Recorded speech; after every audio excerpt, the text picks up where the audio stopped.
नमस्कार, मैं कमलेश कबीर आपका एक बार फिर स्वागत करता हूं इस नए एपिसोड में। एक बार फिर सभी देशवासियों को दिवाली की हार्दिक शुभकामनाएं। और साथ में इस दिवाली जिस तरीके से आप सभी को पता है कि पूरी दुनिया में एक नैरेटिव तैयार किया जाता है और वो नैरेटिव ये है कि दिवाली की वजह से प्रदूषण फैलता है।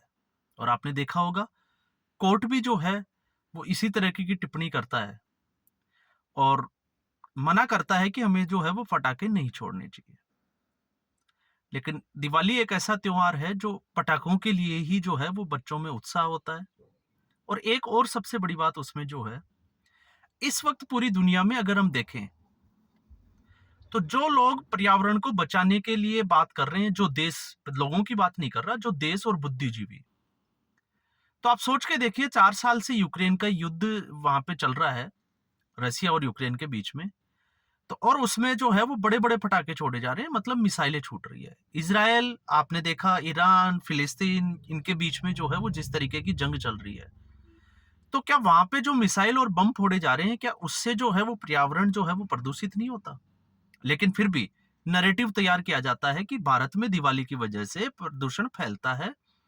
और फिर इससे भी बड़ी बात यह होती है कि भारत के ही बुद्धिजीवी ये भूल जाते हैं कि यहाँ पे शादियों में अमीरों की जो शादियां होती है, और जो ये कानून बनाने वाले जो जज वगैरह होते हैं, जिस इस तरीके का ऑर्डर देते हैं, क्या वो अपनी शादियों में पटाखे नहीं फोड़ते? तो ऐसा सब कुछ जो है वो चलता रहता है।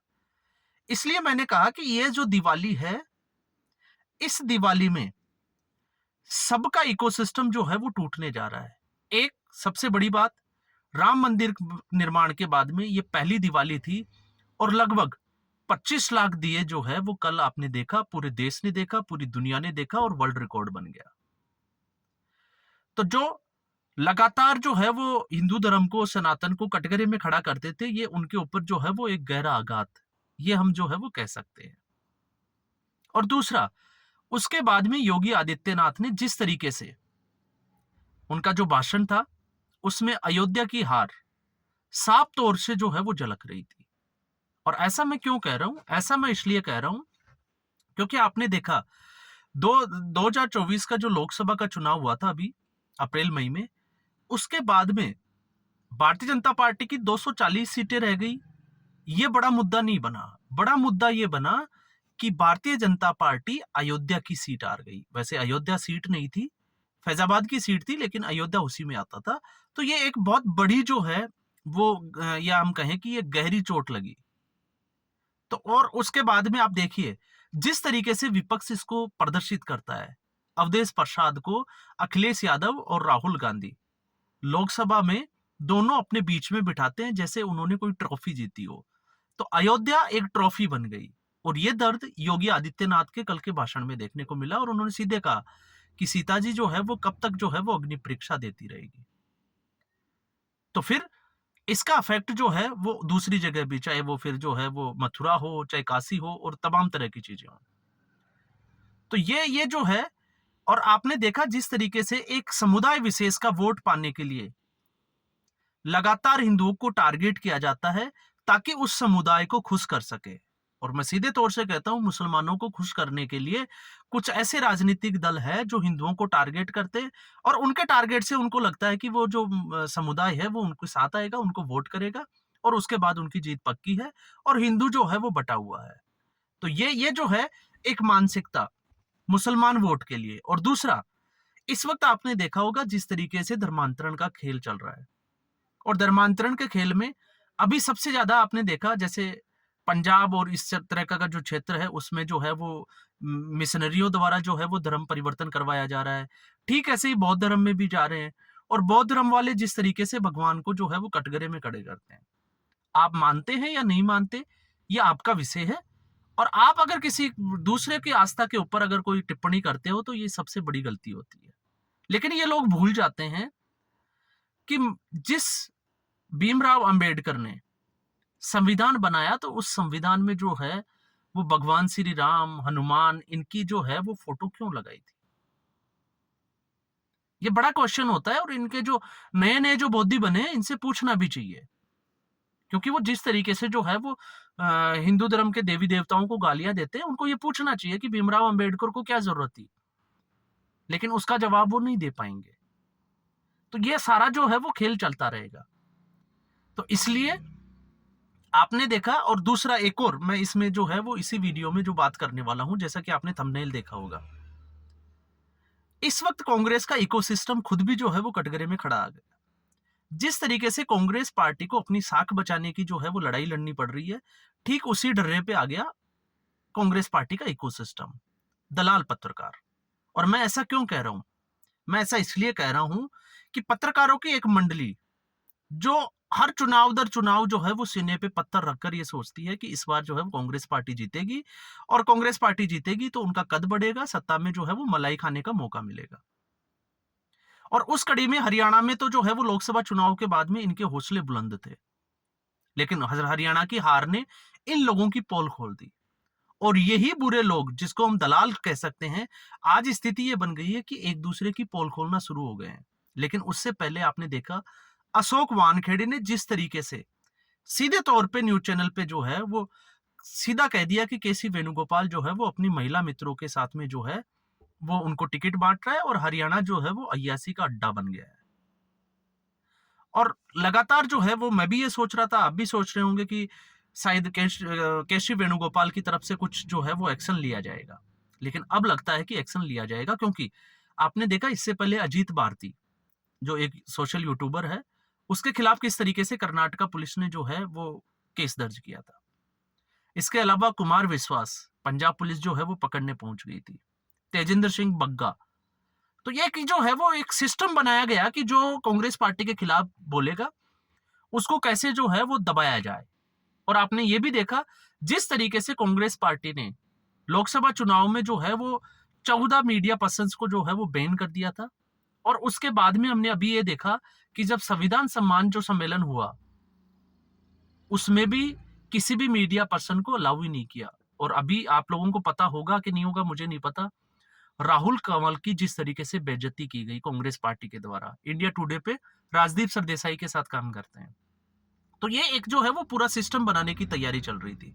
लेकिन इस सिस्टम में जैसे ही अशोक वानखेड़े जैसे पत्रकार ने हमला बोला, तो उसके ऊपर जो है वो अब खबर ये है कि उसके ऊपर एम रंजीता कोई है, उसके द्वारा जो है वो हैदराबाद में एफआईआर दर्ज करवा दी गई है। तो वहां पे भी तेलंगाना की सरकार है, और तेलंगाना में रेवंत रेड्डी जो है वो वहां के मुख्यमंत्री है। तो ऐसी स्थिति में क्योंकि कर्नाटक हाईकोर्ट जो है वो छूट दे देता है, तो अब एक प्रयास किया जा रहा है कि तेलंगाना में किस तरीके से जो है वो एक्शन लिया जाएगा। और तेलंगाना की जब बात आती है रेवंत रेड्डी की, तो रेवंत रेड्डी अभी आपने देखा जैसे हंसदेव के जंगलों में झारखंड के चुनाव है, और ऐसी स्थिति में आदिवासियों के मुद्दे को लेकर राहुल गांधी ने एक बड़ा ट्वीट किया था। और राहुल गांधी ने जिस वक्त ये ट्वीट किया कि जिस वक्त जो हंसदेव के जो जंगल काटे जा रहे हैं उसके ऊपर आदिवासियों की जमीन हड़पे जा रही है, और वहीं उसी वक्त जो है वो रेवंत रेड्डी 100 करोड़ रुपए का डोनेशन लिया, दान लिया एक यूनिवर्सिटी के लिए, स्किल इंडिया यूनिवर्सिटी के लिए, गौतम अडानी के द्वारा। तो अडानी ने उनको दान दिया 100 करोड़ रुपए का। तो आप सोच के देखिए कि कोई भी बिजनेसमैन 100 करोड़ रुपए दान में देगा तो वो ऐसे तो देगा नहीं। और ये खान जो है वो भी अडानी से जुड़ी हुई है, क्योंकि राजस्थान की 2 खानें परसा और दूसरा कांता बसरा जो है वो 2 खानें बंद पड़ी थी, और गहलोत ने 65,000 करोड़ रुपए का एक एमओयू जो है वो अडानी के साथ साइन भी किया था, और हजारों एकड़ जमीन जो है वो अडानी को लीज पर दी थी। और उस वक्त छत्तीसगढ़ में जो है वो सरकार कांग्रेस की थी, पूरा जोर लगाया था कि खानों को जल्दी से जल्दी शुरू किया जाए ताकि कोयला आपूर्ति हो सके। लेकिन भूपेश बघेल के सामने चुनौती थी विधानसभा चुनाव की। तो राजस्थान में भी कांग्रेस पार्टी हार गई, और छत्तीसगढ़ में भी कांग्रेस पार्टी हार गई। अब दोनों स्टेट में जो है वो भारतीय जनता पार्टी की सरकार है, इसलिए हंसदेव के जंगलों में जो है वो अभी कटाई शुरू हो चुकी है। तो ये एक बड़ा मुद्दा बनाया गया। तो ये कांग्रेस पार्टी की फितरत है कि दिखाना कुछ है, करना कुछ है। लेकिन इसी बीच अब हम वापस लौट के आते हैं वानखेड़े के मुद्दे पे। तो वानखेड़े के ऊपर क्या एक्शन होगा ये तो आने वाला समय बताएगा, लेकिन इससे पहले वानखेड़े और उसके परम मित्र 4PM वाले, आपको पता होगा संजय शर्मा, जहां पे अशोक वानखेड़े बैठ के जो है वो लेक्चर दिया करते थे। संजय शर्मा ने जब अशोक वानखेड़े ने मुंह खोला कांग्रेस पार्टी के खिलाफ, क्योंकि ये एक ही थाली के चट्टे बट्टे हैं, कांग्रेस के चाटुकार, और संजय शर्मा ने पूरे उस चैनल के ऊपर, आपने देखा पैनल जो बैठा हुआ था, उसने अशोक वानखेड़े की धज्जियां उड़ा के रख दी और सीधे तौर पे कह दिया कि ये एक दलाल है और ये पहले जो है वो नितिन गडकरी की दलाली करता था, लेकिन फिर पता नहीं क्या हुआ, कुछ गड़बड़ हुई और उसके बाद में ये कांग्रेस का चाटुकार बन गया और आज जिस कांग्रेस का ये चाटुकारी दलाली कर रहा है उसके खिलाफ ही जो है वो इस तरह की भाषा का इस्तेमाल कर रहा है। तो इसलिए मैंने कहा था, एक सादे सब सदे, सब सादे सब जाए। ये आपको पता होगा, एक प्रसिद्ध दोहा है। मतलब एक की साधना करने से सब सज जाते हैं या एक के काम से सब काम हो जाते हैं, लेकिन अगर टुकड़ों में हम हर किसी की दलाली करेंगे तो फिर यही असर होने वाला है। इसको मैं राजनीति से जोड़ के देख रहा हूं। वैसे ये जो है वो दोहा ये नहीं है, ये दोहा जो है वो और भी आगे तक है, लेकिन खैर ये चर्चा का विषय नहीं है, ये राजनीति का विषय है। तो ये जो है वो फितरत अब इस वक्त, और मुझे लगता है कि जब 2024 के लोकसभा चुनाव में कांग्रेस का इकोसिस्टम जिस तरीके से हावी था और फिर उसके बाद में प्रधानमंत्री मोदी ने एक स्टेटमेंट दिया था कि अब इस इकोसिस्टम का जवाब जो है वो उसी भाषा में दिया जाएगा। तो ये उसी की भाषा में जो जवाब दिया जा रहा है, ये उसी का नतीजा है। और हालांकि अभी भी ये लोग जो है वो सुधरने वाले नहीं है।